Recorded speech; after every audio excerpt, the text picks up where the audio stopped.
दोस्तों आज के इस वीडियो में हम बात करने वाले हायना यानी कि जंगली कुत्ते और चीते की कि अगर इन दोनों के बीच में लड़ाई हो जाती है तो इस लड़ाई का विजेता कौन होगा। इस वीडियो के अंदर हम इन दोनों से जुड़ी काफी सारी जानकारियां जानने वाले हैं और उन जानकारियों के आधार पर हम अपना फाइनल डिसीजन रखेंगे कि आखिर इन दोनों में सबसे ज्यादा शक्तिशाली कौन है। तो चलिए बिना टाइम बर्बाद के जल्दी शुरू करते हैं आज के इस कमाल की वीडियो को।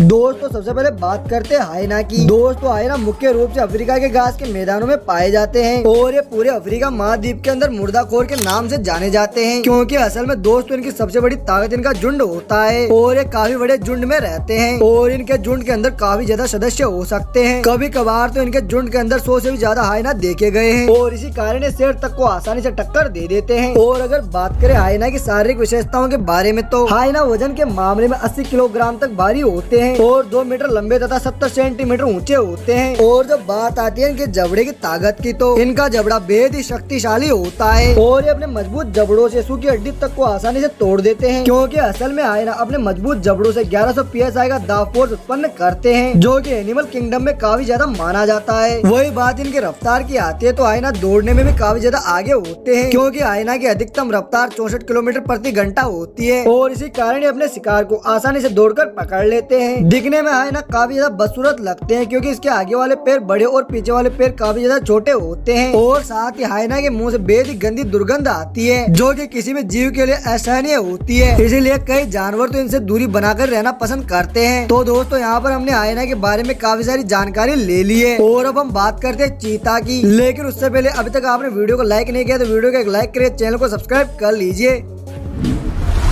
दोस्तों चीता अपनी तेज रफ्तार की वजह से दुनिया भर में जाना जाता है। इसके अलावा चीता काफी अच्छा शिकारी जानवर भी होता है, क्योंकि अभी शेर टाइगर जैसे अन्य जीवों की तरह शिकार कर पेट भरता है। लेकिन दुख की बात यह है कि चीता अब पूरी तरीके से संकटग्रस्त है और अफ्रीका के घास के मैदान में बहुत कम चीता बचे हैं और चीता की संख्या में बढ़ोतरी बिल्कुल भी नहीं देखी जा रही। और दोस्तों बात करें चीता की शारीरिक विशेषताओं के बारे में तो चीता पतले और लंबी टांगों वाले होते हैं और इनका शरीर बेहद ही हल्का होता है, जिसकी वजह से अपने शरीर को अच्छी तरीके से कर पाते हैं। और जब चीता तेज गति से दौड़ते हैं तो इन्हें अपनी लंबी टांगों से काफी ज्यादा मदद मिलती है, क्योंकि चीता इन्हें लंबी टांगों से 120 किलोमीटर प्रति घंटे की रफ्तार से दौड़ सकते हैं। और दोस्तों मैं आपको बता दूं कि चीता अपनी शिकार भी अपनी रफ्तार की दम पे ही करते हैं, क्योंकि दुनिया का कोई भी जानवर चीता से बचकर नहीं भाग सकता। दोस्तों जब साइज की बात करते हैं तो चीता 1.5 मीटर लंबे और 70 से 100 सेंटीमीटर ऊंचे होते हैं। साथ ही वजन के मामले में एक चीता 70 किलोग्राम तक का होता है। हालांकि चीता की खोपड़ी छोटी होती है और इसी वजह से अपनी रफ्तार को ज्यादा देर तक मेंटेन नहीं रख सकते और इसी वजह से चीता को किसी भी जानवर को 20 सेकंड के अंदर ही पकड़ना होता है। तो यहाँ पर हमने चीता और हायना के बारे में काफी सारी जानकारी जान ली है और इसी जानकारी के आधार पर हम पता करेंगे कि इन दोनों में से सबसे ज्यादा शक्तिशाली कौन है। तो मैं आपको बता दूं कि हायना और चीता की अक्सर भिड़ंत होती रहती है, क्योंकि ये दोनों ही एक ही इलाके में पाए जाते हैं। लेकिन अक्सर चीता हायना से भिड़ना पसंद नहीं करते और ये हायना को देखते ही वहाँ से भाग जाते हैं। इसके बीच एक कारण ये भी है कि हायना की संख्या काफी ज्यादा होती है, जबकि चीता छोटे ग्रुप या अकेले रहने पसंद करते हैं। लेकिन अगर हायना और चीता के बीच में लड़ाई होती है तो हायना का जीतने का चांस ज्यादा बनता है, क्योंकि हायना चीते के मुकाबले काफी ज्यादा बड़े और शक्तिशाली होते हैं। इसलिए दोस्तों हमारा फाइनल डिसीजन यही रहता है कि हायना चीता को आसानी से हरा सकते हैं। और आपका डिसीजन क्या रहता है कमेंट में जरूर से बताइएगा।